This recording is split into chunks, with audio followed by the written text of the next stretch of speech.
Welcome, everyone. We'll begin, actually, we'll call this to order, and you guys can all help me with this. We need to wrap this up by 3 o'clock, so we're going to try to get through as fast as we can, and we'll begin with the pledge. Pledge allegiance to the flag of the United States of America and to the republic for which it stands, one nation, under God, indivisible, with liberty and justice for all. Thank you. And Missoula County acknowledges that this event takes place in the Aboriginal territories of the Salish and Cleese Bay people. Is there any, we have a closed captioning available. Go ahead, Cheryl. Hello, everyone. If you're joining us for this meeting virtually today, instructions for turning on closed captioning are going to be on your screen momentarily.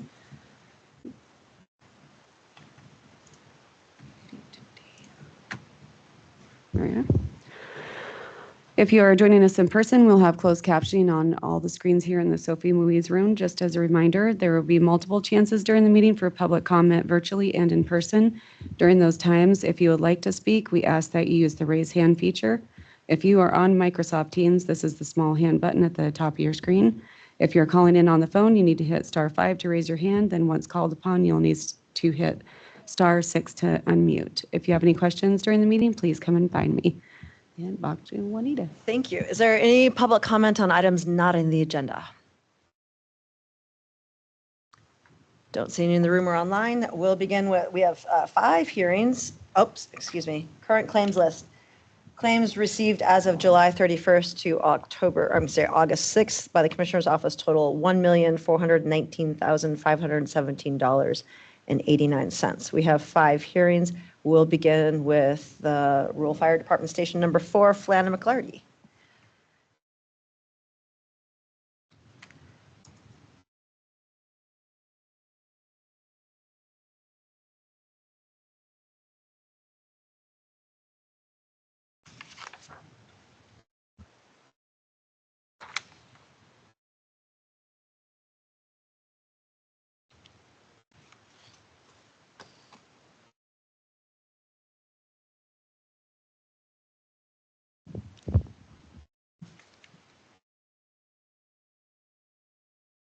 Almost there. Great.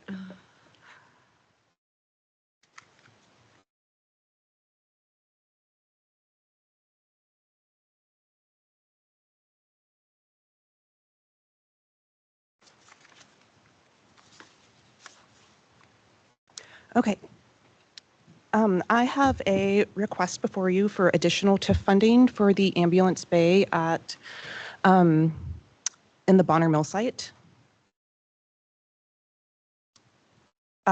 Maybe as you recall, we were here back in April with a request for TIF to cover the construction cost of adding on an ambulance bay at the Missoula Rural Fire District Station number 4 out at the Bonner Mill site. That was approved by the commissioners in April.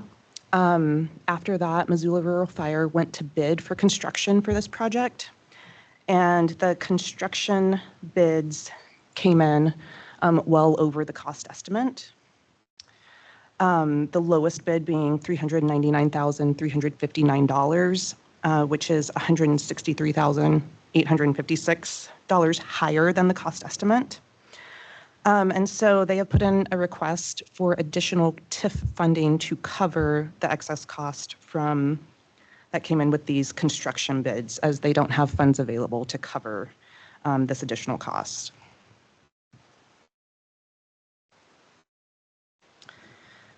The request does meet all of the guiding documents, the Missoula County Mission, Vision, Values, and Goals, the Comprehensive Development Plan for the Bonner Mill TIF, and the Missoula County Growth Policy.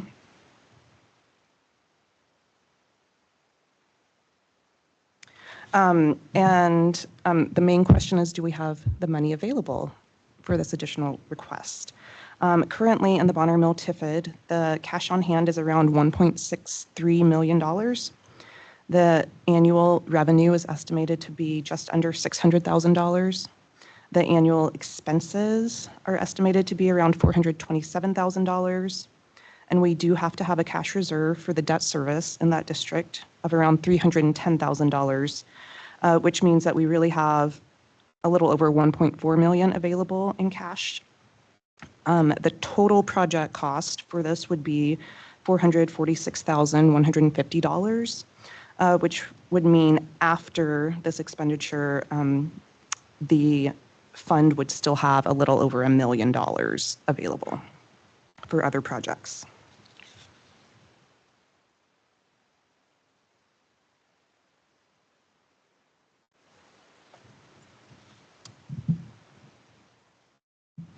Our staff report finds that it is a valid use of TIF funds per MCA 715-4288. It does meet a purpose and a need because the lack of emergency services buildings and equipment is essential to the safety and well-being of the area. We do have adequate funds to support the request. And we did receive a recommendation from the Missoula Development Authority Board last week for this request.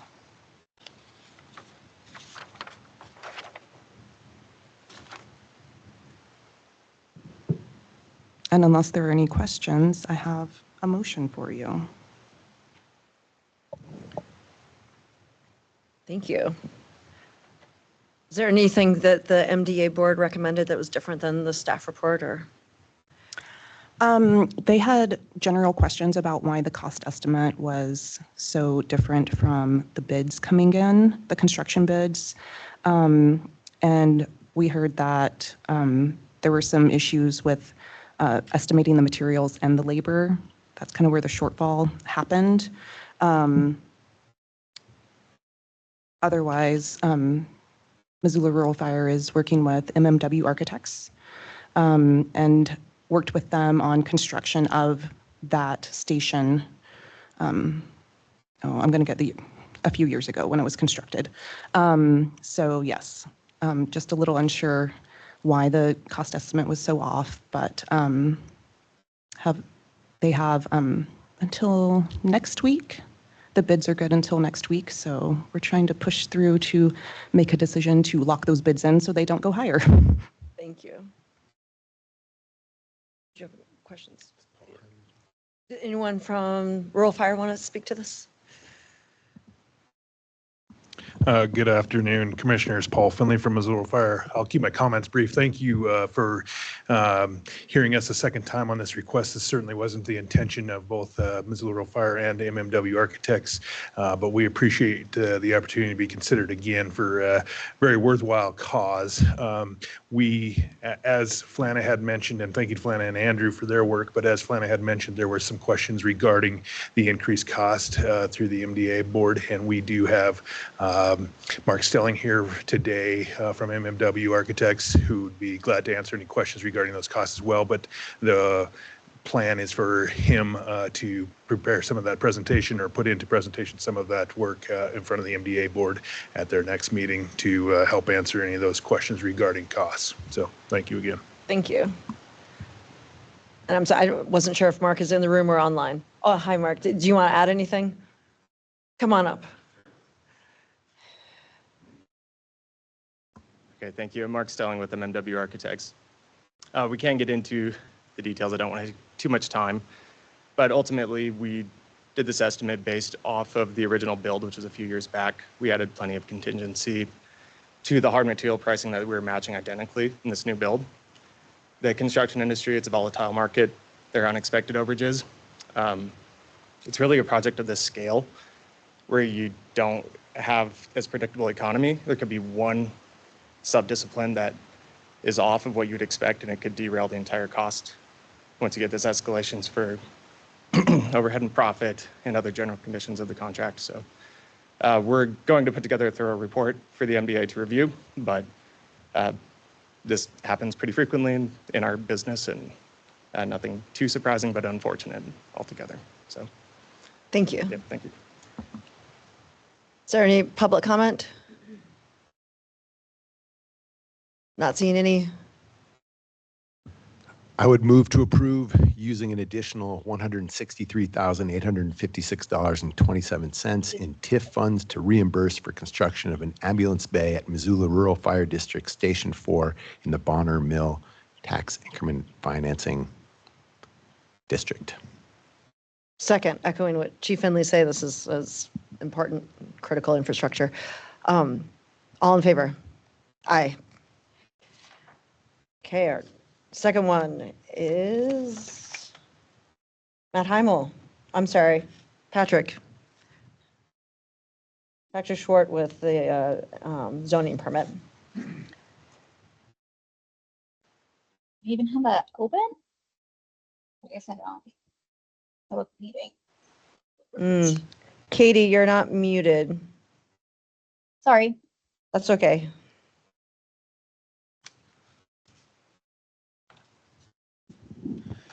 Good afternoon. For the record, Patrick Swart with Planning Development and Sustainability, and I'll be presenting the staff report for the zoning compliance permit for that same project, the Ambulance Bay Addition for Missoula Rural Fire District out at Station 4. Here's a quick look at the vicinity map for the project. As we can see, it's directly adjacent to the Bonner Mill site here. The property is zoned industrial center heavy, represented by this shading in black here, and it's directly adjacent to neighborhood center zoning shown in pink, and an agricultural zone known as rural residential small agriculture shown in yellow. So as we discussed, this proposal is for an ambulance bay addition on the existing fire hall. It'll be located on the east end of the property here. We can see that addition being tucked into that nook on the property. This proposal doesn't comply with our current zoning regulations, but because Missoula Rural Fire District is a qualifying agency under 76-2402 of Montana Code Annotated, they're allowed to develop contrary to our zoning regulations, as long as they do that through a public forum. This section of statute, commissioners, doesn't give you the authority to approve, conditionally approve, or deny it. They're allowed to proceed as long as they take public comment at today's public forum. This particular request varies from one section of the zoning in Chapter 2, the zoning district building placement requirements, which requires a 25-foot setback on all sides of the property. This setback for the proposed addition will be 19.29 feet, so it'll encroach a little over 5 feet into the setback of the adjacent Bonner Mill site property. I also wanted to mention the Chapter 6 screening and buffering requirements. Generally, new industrial developments adjacent to commercial, mixed use, and residential districts require this 30-foot wide buffer. That was mentioned in the letter we sent out to adjacent property owners, but this in fact actually meets one of our zoning exemptions from that because of the size of the addition being under a certain square footage. It actually does not need to meet that buffering standard, so it will be in compliance with that section of the regulations. From a procedural standpoint, we published a legal ad twice in the Missoulian on August 2nd and August 9th. Adjacent landowners within 300 feet were notified by mail on August 1st. Advisory agencies were also notified by email on August 1st, and we posted a Missoula County Voice page. And to date, we have not received any public comments on the proposal. Of the agencies that were contacted, we received 2 comments, one from Missoula County Public Works, which just noted that any future structures on these sites will require the appropriate building and/or trade permits.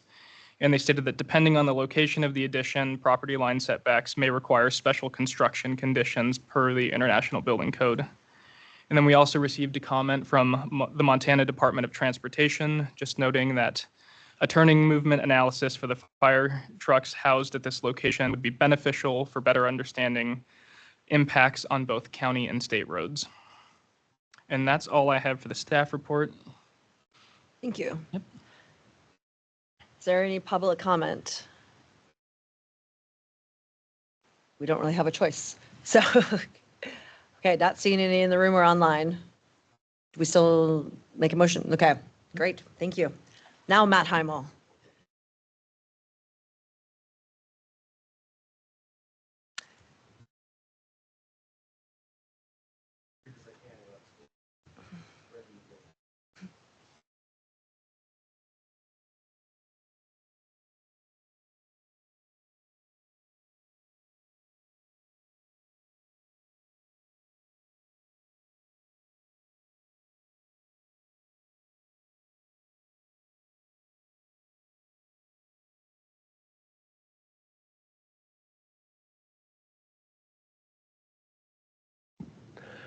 Good afternoon. I am Matt Heimel, planner and floodplain administrator and shoreline program reviewer with Missoula County Planning, Development, and Sustainability.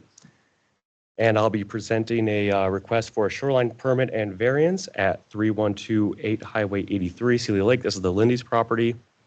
And this is regarding a request for a variance to exceed the dredging volume limit in the county shoreline regulations. Excuse me. So first, I'm going to give a little bit of an overview about the Lakeshore program because we don't typically see projects in the shoreline program come up in a public meeting setting. And then I'll give some details about the subject property, the request, go over some criteria, and present our recommendation. So the Lakeshore program in Missoula County is authorized under Lakeshore protection statutes that generally confer the authority to preserve, protect the lakeshore ecosystem to the local governments for which lakes over 20 acres are within their jurisdiction. And in general, I have the intent of the regulations on the screen, but in general, it's a balancing act trying to preserve the lakeshore environment and also maintain the interests of private property rights and their interest to develop the lake in a manner that has low impact. One of the key elements in our Lakeshore program is the shoreline protection zone. So in addition to regulating activity on the lake and immediately off the lake shore, we have a shoreline protection zone that is measured as 20 horizontal feet back from the mean annual high water elevation on several lakes. Missoula County actually maintains benchmarks through our surveyor's office to set those mean annual high water elevations, generally on 5-year averages. It might run a little longer if we need to exclude 1 year because the water is too low or too high. And Celia Lake has a mean annual high water elevation of 3,998.7 feet. That's actually a decrease of 0.4 of a foot, or just under 5 inches from our last period. Excuse me. So the property we're talking about is on Celia Lake. We are actually looking at the southeast corner of the southeast cove of the lake, and an existing marina, commercial dock, and seaplane base. Here's a close-up aerial of the image, and the request centers on the applicant presenting in their application that over time, over 40+ years, there has been a diminished use capability of this dock due to sediment flowing to this part of the lake and being deposited in this area with no outflow. So this image from the application is from 2005, showing there used to be actually a larger dock area. Airplane could park closer to the shore, and here's a fuzzy image from 1995 from the application, also showing more prior use on the property. Here's a photo of a few staff photos from last July. So here's a photo of the dock. Here's a photo looking north across an area proposed for dredging, an area looking south proposed for dredging, and then standing on the south portion of the shore looking north, and standing on the south portion of the dock looking northeast, I would imagine, and another one. And this is also looking north. The shoreline protection zone generally starts along the edge of that vegetation. So this is one of the few properties on this part of the lake that has some riparian vegetation growing along the lake. And here's some legal non-conforming use of fuel station and a food truck that's been in use since before the shoreline regulations. So let's talk about dredging. So in general, with the shoreline regulations, if we're ever excavating material, whether it be the lake bed itself or organic that has deposited on top of the lake bed, that is defined as dredging in our regulations. And we have general standards in the regs, which I'll speak to in a minute, but the policy consideration that guides these regulations, that when you are dredging, you can cause suspension of the fine materials, and that is a potential for some adverse impacts that we try to mitigate through the regulations. We have general standards for dredging. Dredging is a permitted use and can be done through a administrative permit. So most of our permits are done through staff. It's only when we have a variance that we go to a public process.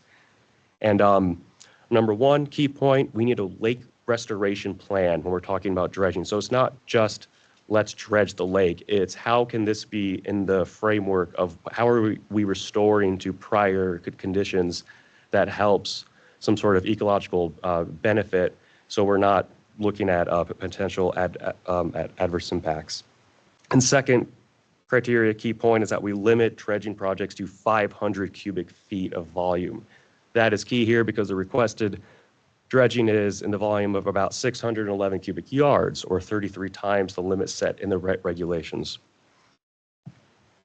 So for variance review, again, it's typically administrative. When we look at a permit, an applicant can request a variance that would grant relief from the requirements which would otherwise prohibit a project. First, it goes to the planning board for a recommendation, and then the Board of County Commissioners reviews that recommendation with the project. And we do provide public notice. Here are some of the criteria that we look at. We have provisions of the Lakeshore Protection Act, the variance itself. Project impact assessment needs to be prepared, and a few other criteria as well, which if I need to pause and go over findings for these, please feel free to let me know as well. Primary governing body consideration criteria. This is really core of what we look at. Key point number 2 here, existence of a hardship. So one of the hardship claims from the applicant is that the continued sedimentation has reduced their use of this legal dock. And by going through this dredging project, which I'll show the specifications, it's designed in a manner to have the least impact possible. And then the project impact assessment requirements here. So these sort of follow what we would look at in a environmental impact statement as well. And this was all included in the application as well, specific responses. So again, the property here, Lot 1A, where dredging is proposed. Lot 3A is proposed to be an area where the materials dredged are disposed of. So here is a site plan, and we have a cropped image here. The idea is to have this, there's about a 190-foot frontage of the lake that's proposed to have this dredging in front of it, and there would be a turbidity curtain around the perimeter. And the blue area is highlighting the area where dredging is proposed. So off of this this red line, just off of the high water mark, there are 4 paths where an excavator is proposed to be placed. That excavator will then have an arm that can reach over the lake, and it will lower a suction dredge into the lake. So we're not talking about a floating barge that literally scoops up the lake. This will be an excavator that lowers equipment that agitates organic material within the lake. And I have a profile image here. So last April, the applicant conducted some field measurements to identify this zone in the lake, this sort of purple area where I'm zooming in. And the idea was to highlight the areas where there has been deposition of organic materials on the lake bed. And so again, their proposal is really to only have this suction equipment that can operate with this looser organic material rather than excavating into the lake bed itself. And here's another image, again, showing the some general dimensions of the equipment to be used. What's the definition of a littoral or littoral zone? So the remaining, the material in the green? Essentially area of the water where there can be sunlight penetration, as well as the area that will have just off of that shoreline zone. Okay, thank you. And the applicant representative might have a much more proper technical definition than I do. So let me, if there's any other questions about the schematics, I'll be glad to go over. I know I went kind of fast in the interest of your time. Thanks. Okay. So agency and public comments. We did receive several agency comments, which I'll summarize. Forest Service had no purview, but also number 2, Montana Fish, Wildlife and Parks did have some concerns about the project and specific recommendations as a basis of supporting this work. And we did integrate those recommendations into the report, primarily to have the buffer that was just mentioned, and some project monitoring over time. Both Seeley Lake Water District and Clearwater Resource Council noted that the project would not have significant adverse impacts for items they are concerned about and support. Number 5 is important here. We had the Confederated Salish and Kootenai Tribes Preservation Department did provide a comment and objection to the project and recommend that the permit not be approved for dredging. We do have a recommended condition on the permit that should any cultural resources or artifacts be found, that work would cease immediately. The basis for the comment was that according to the Preservation Department, there are oral histories that would indicate some historical presence in the area, that there could be cultural resources or artifacts that may be disturbed. In our review, we did find that the suction dredge method would not be excavating into the older silty lake bed, and through the condition, there would be essentially that work stoppage if cultural resources are discovered in this work. The criteria as well set in state statute for issuance of permits and the variance criteria are also heavily geared towards those physical environmental impacts. So we did find general compliance with the criteria and policy for issuance of a permit with these recommended conditions of approval. Number 6, I do want to mention Missoula County Environmental Health did have some concerns about the deposition plan for the materials to be dredged and how that might fall under health codes.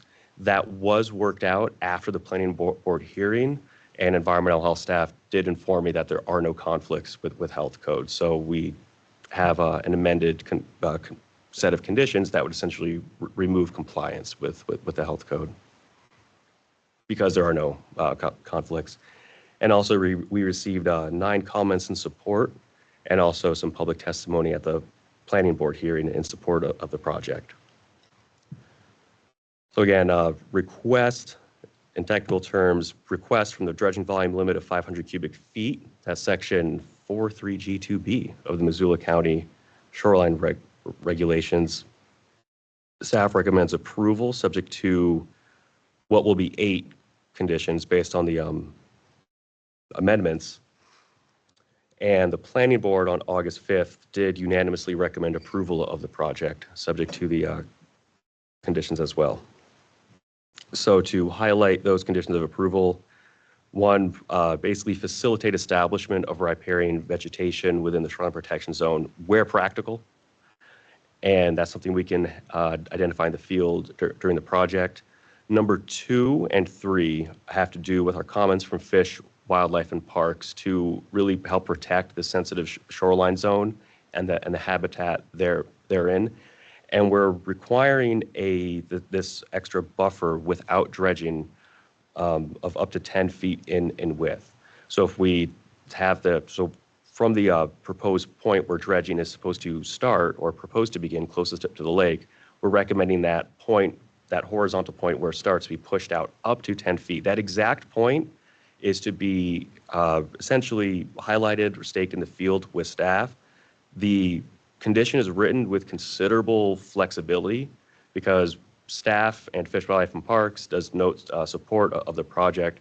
We want to make sure that if there's sensitive areas to preserve, that we have that staked in the field and we're not dredging too close to the actual physical lake shore. And condition 3 is to have longer-term project monitoring oversight so that we really know the long-term effectiveness of this project. This is really the first of its kind for Missoula County, so we want to make sure we set a very good example and also make sure that the project is effective. And one way to ensure that happens is to have this longer-term monitoring. One recommended amendment to this condition of approval is to have this be annual monitoring through 5 years, so we can see how not only the effectiveness in the shorter term after the project would commence if approved, but also to see what happens within a few years. Is this material going to resettle, or I mean, is there going to be sediment coming into this portion of the lake and settling faster than anticipated, especially because there will be other projects that might want to have a similar sort of project. So really making sure that this works in the longer term will be important for everyone's interests. And the final set of conditions are fairly standard for shoreline projects. We do have number 5, of course, in direct reference to the CSKT concerns and requiring compliance within 30 days of completion or certificate. We're recommending removal of number 8, of course, so that because we already have confirmation from the health department. And number 9, confirmation from DNRC. I should note we did have approval from Department of Environmental Quality and approval from the Army Corps of Engineers for this work. The last regulatory pieces of the puzzle were Missoula County, of course, and also the DNRC. DNRC approval is contingent on Missoula County. So we do have email correspondence indicating that they're essentially waiting to see Missoula County's decision on the project. So I do have a recommended motion as well. I'm available for any questions if we want to backtrack, look at any of the schematics or criteria. And I know the applicant's representative is available and the property owner is also here and might have some samples. Thanks, Matt. So I'm going to mispronounce your name. Mikhail Simons? Mikhail? From Core Water?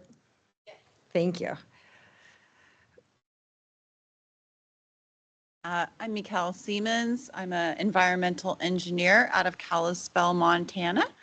And I am going to keep this brief and just honestly want to make myself available to your schedule for just questions, because Matt has done a very thorough job. We've been in constant communication during the permitting process, and I don't really believe he left off anything significant. There was created, I think it's series 1 through 7 figures that are really detailed construction elements of the project. If you guys wanted to go through those images together, I'm more than happy to describe how this project would be completed from the beginning to the end. But I do want to be considerate and time sensitive to your guys' schedule. So I'll just open up for questions from myself or Mike Lindemer, the owner of the project, who is also present. Thank you. Well, maybe we'll have Mike come on up. Do you have anything to add?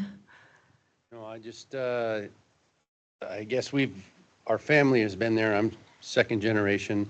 I'm trying to do this project so my kids, third generation, can keep this business going.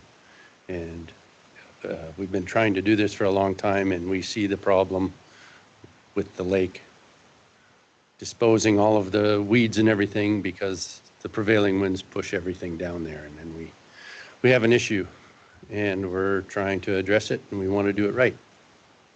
Thank you. Well, maybe we'll jump to public comment, and then if folks have questions, well, you're here, Mikhail. So come on up, Tom.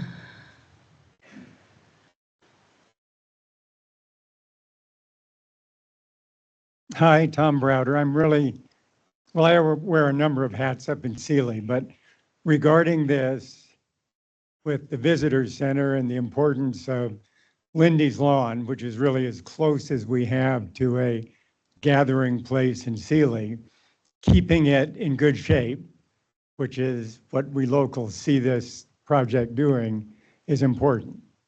So it's just, we have the only seaplane base in the state, the only marina on the lake. It's just kind of a hive of activity, particularly this time of year. With our mill closed, we need to grow our tourist business. If you joined us for the 4th of July, we probably had 1,000 people there for a rockin' band and fireworks. So from a community standpoint, we really want to see this done. The other hat is on the board of the Historical Society. Over the years, we've gathered what we have of, artifacts from indigenous activity in the area. from all we can tell, there was never any year-round occupation because the weather sucks up there. I mean, it's just cold. But what we have found, like some sweat lodge remnants, has all been on the west side of the lake. If you know the lake, the outlet's about a third of the way up on the west side. So most of the activity has been over there. The trail over Jocko Pass came over there. And this area, what we call the south end, actually was privatized from what was then Northern Pacific Railroad. I'm back sorry, in- Tom, if, maybe another minute? Sure, Okay. back in the 40s. So my last point is the houses on the south end have been there a long time. So this dredging will at most get back to what was there in, let's say, 1947. That's all. Thank you. Yeah. Okay, it's 2:35. Is there any more public comment? Online or in the room? Okay, any questions for Mikhail or the Lindemers?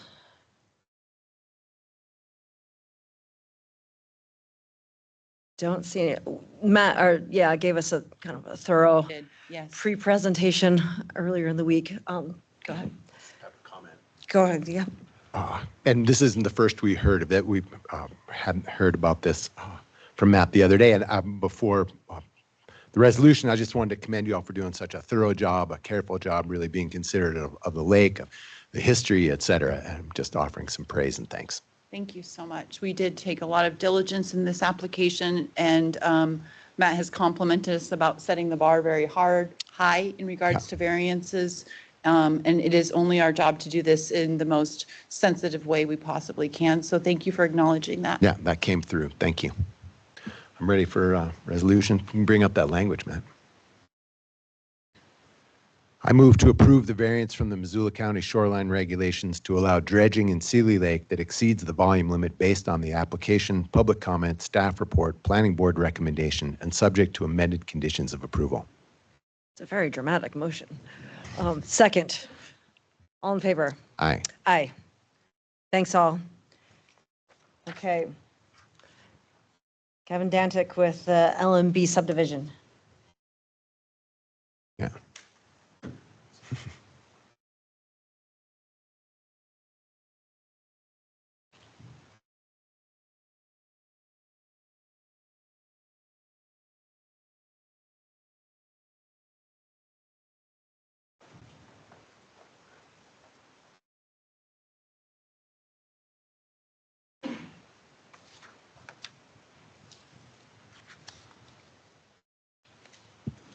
Good afternoon, Commissioners. For the record, my name is Kevin Dantic, planner with the Missoula County Department of Planning, Development, and Sustainability. Today, I'll be presenting the LMB subdivision request. It's brought forward by Shadow Asphalt Maintenance LLC and LMB Property Holdings LLC, with IMEG acting as their technical representative. The property's address is 9435 Futurity Drive, located about 0.8 miles south-southeast of the Interstate 90 intersection known as the Y. Subject parcels on Futurity about a quarter-mile west of the Highway 10 corridor. A bit of background on the zoning classification. Parcel is zoned ICL, Industrial Center Light. Missoula County zoning regulations state this zoning classification supports opportunities for light industrial, artisan, limited commercial activities, maybe single use or incorporate a mix of uses. Permitted activities within the zoning district include construction, sales, and service, maintenance services, manufacturing and production, and warehousing and wholesaling, among others. Due to the nature of the businesses, a nearby transportation network is warranted. Unlike some zoning classification, ICL permits multiple principal uses per lot, and the buildings themselves can incorporate a mix of uses. Moving on to the growth policy, Goal 8, we're proactively plans for growth by getting development to appropriate areas. Objective 5.3, sites industrial areas appropriately. The subdivision proposal accomplishes both recommendations, as the general vicinity and the lot itself have been industrial in nature for many years and are not considered critical wildlife habitat. To recap, subdivision proposal conforms with the zoning regulations, Missoula County 2016 Growth Policy and Comprehensive Plan. The proposal seeks the aggregation of 2 tracts of record with no infrastructure or development proposed as part of the subdivision. So why are we proposing an aggregation of 1 lot subdivision with no development? The proposed development will at full build include 17 industrial condominium units that will be available for fee simple ownership per 76.3.203 of MCA.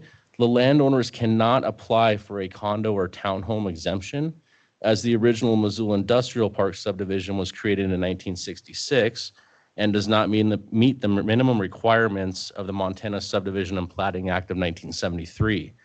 This subdivision review is necessary to complete the goals of individually owned units. Here's the preliminary plat of the LMB subdivision. The aggregation will involve rejoining the east 50 feet of Lot 7, Block 5. That was originally separated off from the rest of Lot 7 in 1973. We're going to bring those 2 back together. The mitigation of impacts for the proposed 1-unit subdivision will be accomplished in accordance with both subdivision and zoning compliance review. You will notice, commissioners, there are less subdivision conditions with this proposal than others that have come before you. That is because many of the impacts will be addressed during zoning compliance review. Land use and zoning permit will take into account parking, landscaping, circulation, grading and drainage, and non-motorized facilities, among others. As you can see, today we'll be focused on the impacts that will be addressed through the subdivision review process. Water usage and fire infrastructure will both be addressed as separate conditions of approval for the subdivision. Impacts to wildlife and the environment are included in the submitted covenants to be recorded along with the final plat. Roads and traffic are not attributable to the subdivision, as only internal access drives are proposed. And a traffic study was not required from either the Montana Department of Transportation or the Missoula County Public Works. Stormwater and drainage is overseen by Missoula County Public Works. It has been reviewed and approved in the building permit application for the first condo unit that is currently in review in all the offices. At full build-out subdivision, here's the proposed conditions. 17 industrial condo units are to be separated into 3 different buildings, A, B, and C. Building A, which abuts Futurity Drive at the entrance to the property, will be the first constructed and will contain 5 individual condo units. Those building A is under permitting process right now with applicable county agencies. Per Missoula County subdivision regulations, the application must address the following criteria. Upon review, staff has found that there will be no impact on agriculture and agricultural water user facilities, given the history of the land, the current use, and surrounding properties. The subdivision meets the road and pedestrian facilities standard in the subdivision regs, and impacts of the pedestrian facilities will be analyzed at the time of zoning compliance. Those will involve sidewalks next to the condo buildings. Water and sanitation systems, along with solid waste, are under the jurisdiction of state and local health authorities. This proposal is exempt from parkland dedication or cash in lieu, as it is a minor subdivision. No adverse impact to schools. It's an industrial condo. And the subdivision was found to meet fire suppression criteria with the required conditions of approval, including the installation of fire sprinklers. Missoula County law enforcement services are available to the subdivision. Water and sanitation, we're recommending a condition in order to monitor and report both the domestic and irrigation use for the exempt well that was approved last year in 2024. The existing well log and water sample results show the water quantity and quality are sufficient for the proposed uses. The DNRC threshold of 10 acre-feet per year would not be exceeded. At full build-out, the subdivision has an estimated consumption of 4.5 acre-feet per year, 1.49 for domestic, and 3.04 for irrigation. We're required to verify subdivision standards are met. These include, if applicable, roads, grading, drainage, easements, fire protection, and assessment of natural hazards. Primary review criteria are a necessary component of the subdivision findings of fact and conclusions of law. Dive into those really quick here. 2016 Missoula County Growth Policy recommends consideration of historic and current agricultural use, productivity, and profitability when considering agricultural impacts. The property proposed subdivision is not located on land currently used for agricultural purposes. It is considered farmland of local importance, however. Property has no surface water rights and no irrigation facilities. The subdivision will not have adverse impacts to agriculture or the water facilities. Again, it's access via Fortuity Drive. It's a 60-foot public right-of-way. It has a current unpaved width of approximately 25 to 30 feet. The internal access drive to the 70 condo units will be reviewed and approved as part of future building development, as I mentioned. There's a water and sanitation report that was included with the proposal, which includes proposed drainage infrastructure. Stormwater design was completed to ensure that the 10-year flood event does not overtop roadways and buildings, and buildings are not inundated during the 100-year 24-hour storm event. Will serve letter for the City of Missoula sewer was included in the packet, and once again, a permitted well is already on site. Subdivision does not require parkland. Missoula Rural Fire will meet the fire protection requirements with those internal fire sprinklers for fire suppression. Property itself contains a mix of grasses and invasive weeds, typical of a property used for industrial storage. Montana Historical Society commented on a historic railroad located to the south of the property. However, but they said because of previous ground disturbance, there would be no cultural historic properties affected by the proposed subdivision. Fibrelli's Autobahn offered no comment on the subdivision. Several bird species might occupy the area. However, their preferred habitats are not present or adjacent to the subject property. We have US Highway 10, Interstate 90, approximately a little over half-mile away. Industrial development surrounding that has numerous auto storage facilities. Montana Fish, Wildlife, and Parks recommends covenants. Those covenants were included in the submittal. A weed management and vegetation plan was submitted that was approved by the Missoula County Ecology and Extension. And as a condition of approval, it requires recording of this document as part of the subdivision covenants. Subdivision doesn't have any FEMA designated floodplain, no slopes of 25% or greater. Once again, we have a stormwater design that is in accordance with DEQ 8 for 2-year, 10-year, and 100-year design storm events.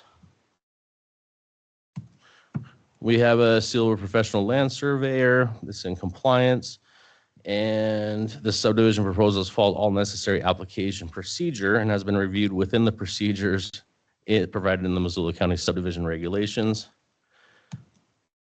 Provisions include easements for utilities to be shown on the preliminary and final plat, and Futurity Drive does provide that legal and physical access. Subdivision will be within substantial conformance with the preliminary plat and as recommended by recommended conditions. Utility easement and storms drainage easements will be included. Included in the recommended conditions are standard SID and RSID process verbiage of future improvements. The plans for installation of fire sprinklers will be approved and reviewed by the Missoula Rural Fire District, and the language on the final plat shall be reviewed by PDS staff prior to final plat approval.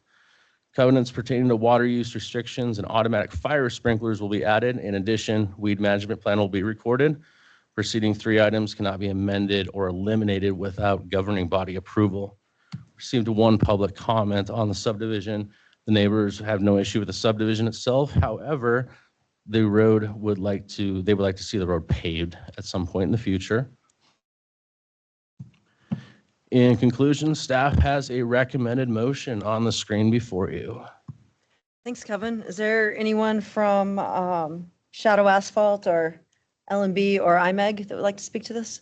Yeah, Dan Foltz with IMEG.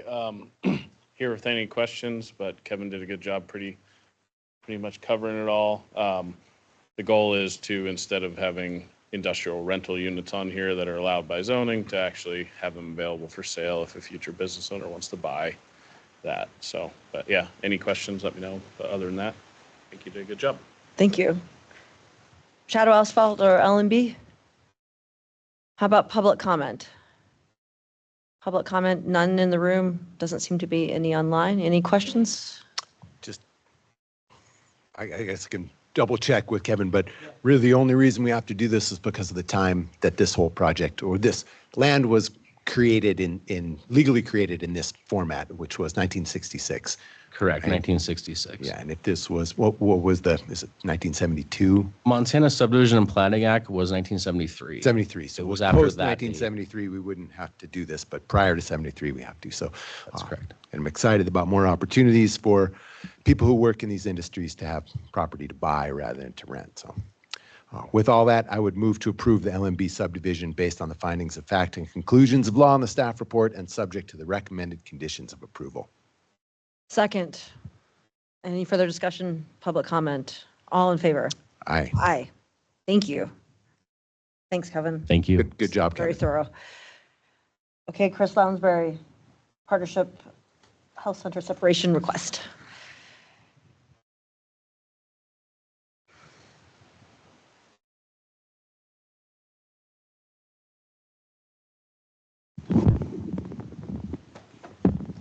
Good afternoon, Commissioners. Chris Lounsbury, the Chief Administrative Officer for Missoula County.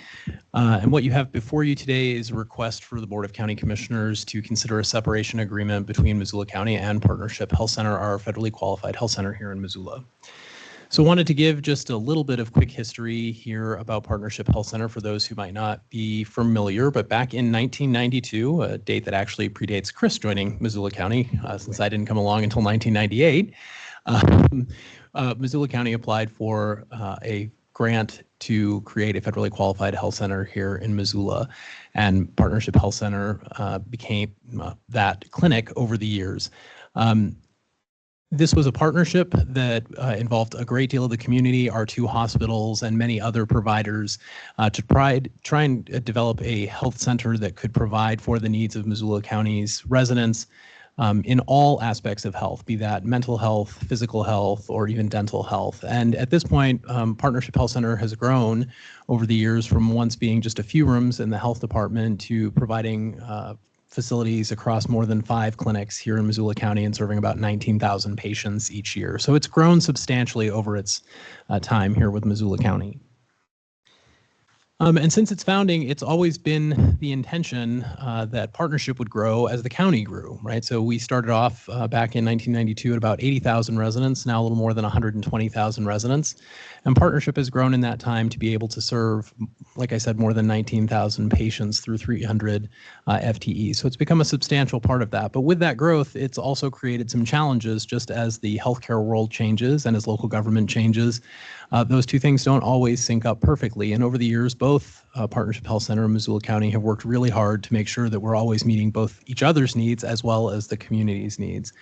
And they've spent significant time as a federally qualified health center investing in their facilities and their staff to meet those needs. And they do an exceptional job at that across Missoula County. So over the years, in order to meet some of those challenges, we've looked at all kinds of different ways that we might be able to assist in providing flexibility that folks might not think of as traditional local government. And that is necessary when you start talking about healthcare because you have unusual positions that we don't really think about being tied to local government, things like doctors and nurses in large quantities, or dentists or pharmacists, not to mention all the staff that goes along with supporting them. And so over the years, we've looked at different ways that we can be flexible. And so we've modified the co-applicant agreement from 1992. The last update was in 2006. And we've looked at how we can get specialized outside legal counsel that's familiar with medical claims and the Federal Tort Claim Act, which provides medical insurance for providers at Partnership Health Center. But those that ability to be flexible and meet challenging and different needs has also meant that it's put pretty good strain on both Partnership and Missoula County. Missoula County is a limited powers government, which means we really can only do the things that the state says we can do.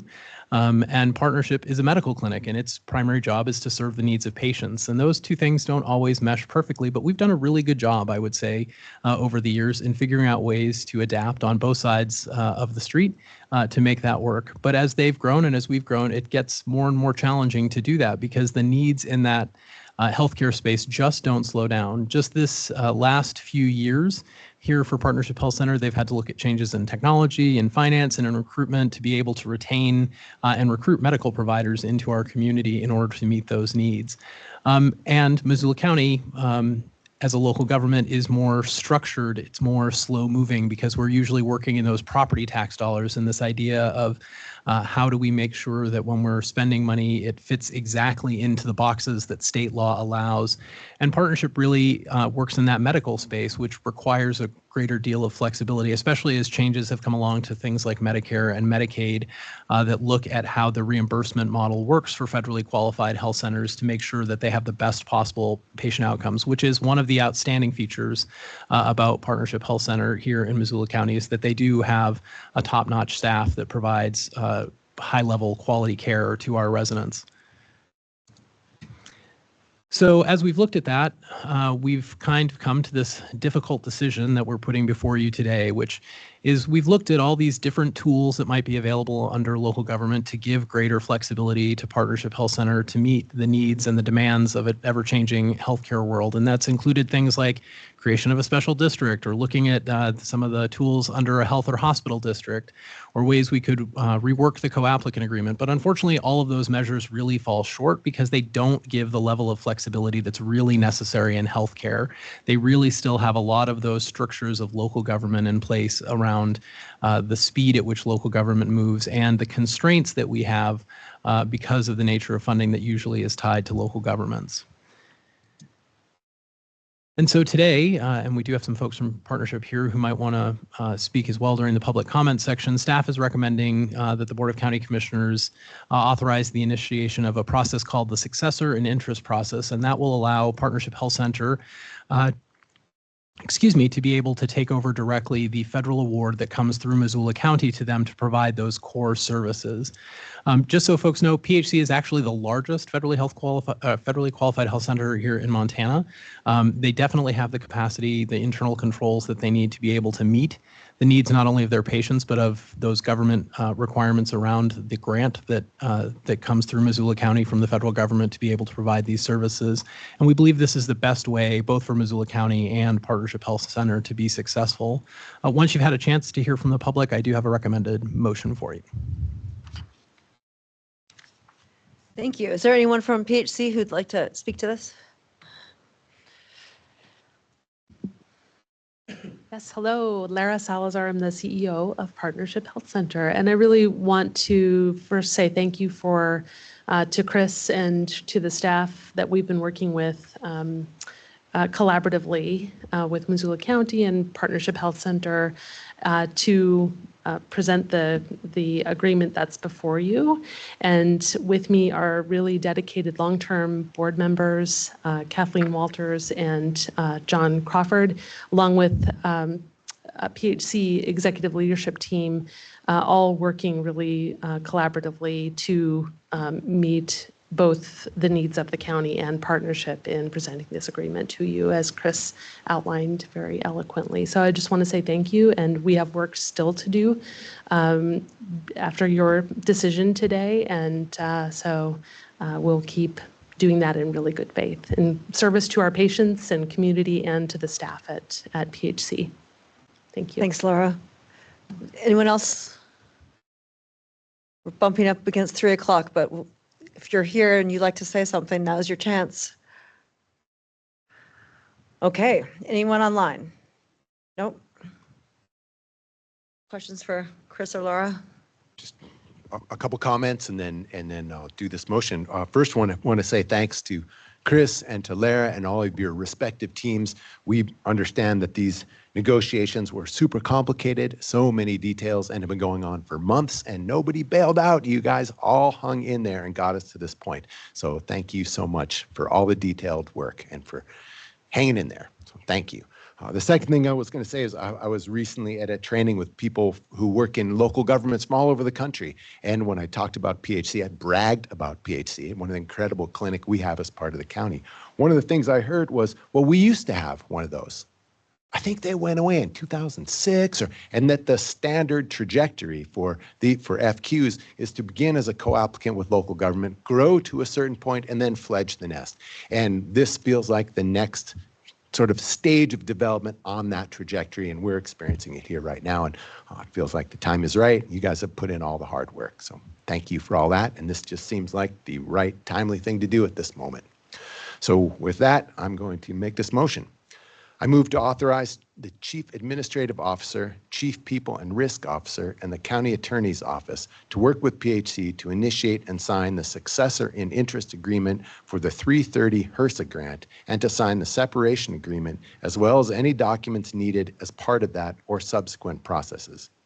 I also move to authorize the above staff to take any steps necessary to respond to information from HRSA that would allow for a similar separation using other HRSA-approved methods. Second, and congratulations on fledging.